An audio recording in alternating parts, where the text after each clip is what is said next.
Pasteur Daniel, question à 1000 euros. Jésus habite-t-il en nous? Oui. Jésus est-il pleinement en nous? Oui. Jésus est-il abondamment en nous?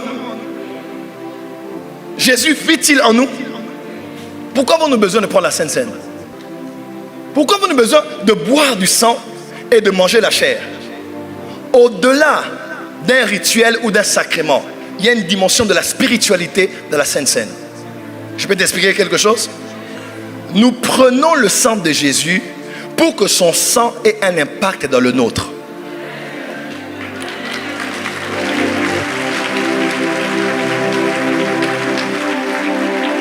Je vais faire une déclaration que les pasteurs ne vont pas aimer ici. Prophète Joël Francis Tatou, quelle est donc la différence entre un péché et une iniquité?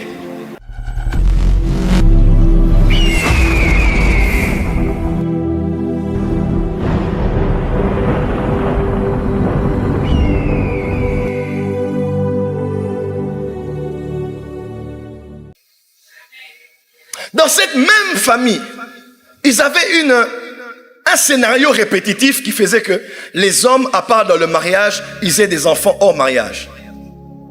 Abraham a eu un enfant avec la servante de sa femme. Quelqu'un peut dire Amen? Sauf Isaac.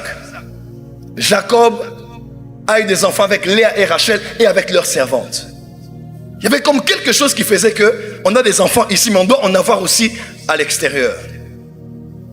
Et ici, j'aimerais dire ceci. Il est possible que ceux qui attaquaient la première génération n'attaquent pas la deuxième. Mais puisqu'elle est dans le sang, elle peut aller vers la troisième. De la même manière que des fois, des enfants ne ressemblent pas à leur père, physionomiquement parlant, mais ressemblent à leur grand-père. Ils ressemblent à leurs oncles. Il est possible que quelque chose n'impacte pas directement les enfants, mais impacte les enfants des enfants. Voilà pourquoi il faut en être très conscient et savoir comment prier. Acclame et je vais t'expliquer quelque chose. Redonnez-moi le verset sur les péchés et les iniquités. Nos pères ont péché, ils ne sont plus, et c'est nous qui portons la peine de leurs iniquités. Prophète Joël Francis Tatou, quelle est donc la différence entre un péché et une iniquité? C'est très simple et c'est très clair. Quand vous lisez dans la parole de Dieu, ces deux termes sont interchangeables. On peut dire péché, on peut dire iniquité. Mais quand on va en profondeur en hébreu, on peut voir que péché, c'est comme un acte que l'on pose. Mais iniquité, c'est comme la pratique de cet acte qui quitte l'extérieur et entre à l'intérieur. Est-ce que je peux expliquer cela?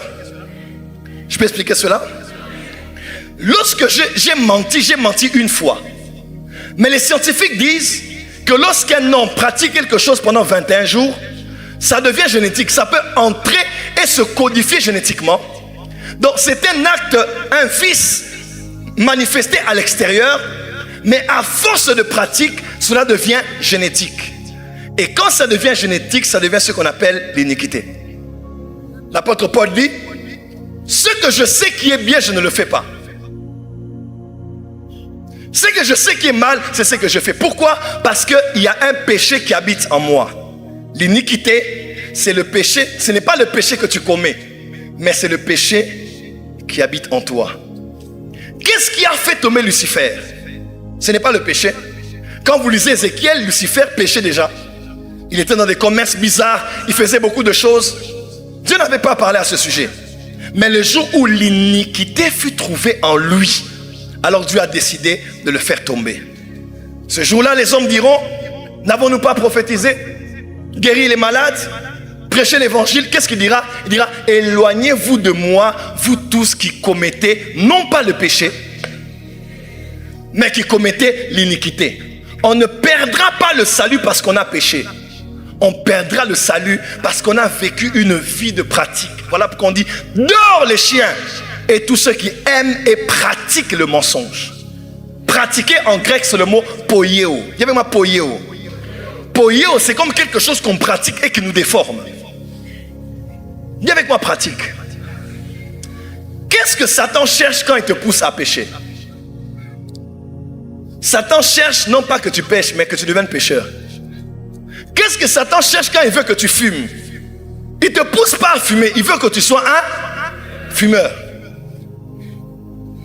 Qu'est-ce qui fait quand Satan te pousse à battre ta femme? Ce n'est pas que tu la battes une fois, mais que tu sois un homme violent et qui abuse de ta femme physiquement. Parce que lorsque tu pratiques une chose, elle finira par entrer en toi.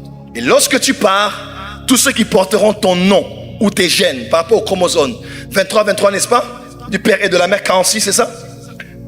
Que tu hériteras de tes parents, avec les informations, tu répéteras toujours ce qu'eux ils ont fait et tu répéteras cela. Voilà pourquoi nos pères ils ont péché, ils ne sont plus là. Mais nous portons la peine de quoi? De leur iniquité. Ésaïe chapitre 6. Lorsqu'Ésaïe voit les séraphins, lorsqu'on met la braie du Saint-Autel dans sa bouche, qu'est-ce qu'on lui dit? On dit voici, ton péché est pardonné et ton iniquité a été ôtée. On pardonne un péché, mais on ôte une iniquité. Tu n'as pas compris? Un péché, on le pardonne. Mais une iniquité, on doit l'extirper. On doit la déraciner. Notre problème à nous tous ici, c'est quoi? Nous tous, en commençant par moi. C'est pas le fait que nous péchons. Nous bronchons tous de plusieurs manières. Mais c'est le fait que nous nous sentons pousser vers des choses aisément. Quand nous lisons la vie de nos pères et de nos mères, nous réalisons que c'est ce qu'ils avaient vécu toute leur vie. Parce que c'est quelque chose qui est codifié génétiquement. C'est quoi l'iniquité? L'iniquité, c'est le péché générationnel. C'est le péché génétique. C'est la banque de données génétiques d'une génération à une autre. Par rapport à quelque chose de néfaste et de nuisible. Et Dieu pardonne le péché. Mais il punit les iniquités jusqu'à la 3e à la 4e génération. Le problème, ce n'est pas le péché. Le problème, c'est l'iniquité. Quelqu'un peut dire amen bien? Voilà pourquoi l'Antichrist, on ne parlera pas de lui comme étant le mystère du péché, mais le mystère de l'iniquité. Puisqu'il n'y a pas un plus grand pouvoir que le pouvoir de l'iniquité. Frère, ton combat à toi, c'est ce qui est dans le sang. Et ce soir, nous allons extirper cela. Nous allons retirer cela. Nous allons retirer la puissance de l'iniquité afin que tu sois totalement libre.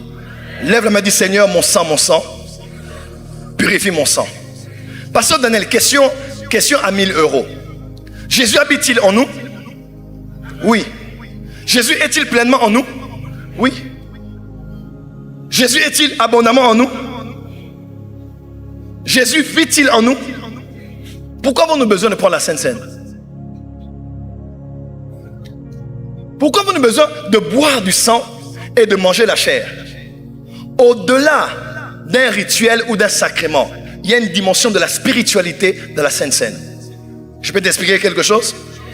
Nous prenons le sang de Jésus pour que son sang ait un impact dans le nôtre.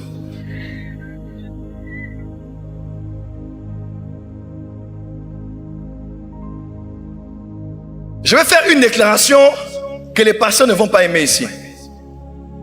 Les liens de sang ne se coupent pas. Je dis autrement. Ce qu'il y a dans ton sang ne se retire pas. Mais il se contient.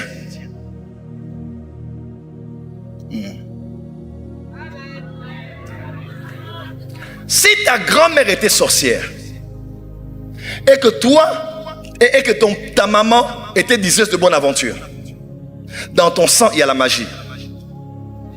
Même si tu es né de nouveau, ton sang a la magie. Tu auras une facilité à la spiritualité, à voir des choses, même si tu es chrétien, parce que ton sang est configuré à la spiritualité. Et Satan va commencer à te tenter avec des tentations de te faire emmener à vivre la vie de ta mère et de ta grand-mère. Le jour où tu cèdes, tu actives ce qui était là, mais qui était latent et qui était potentiel, et tu vas répéter la vie de ta grand-mère et la vie de ta mère.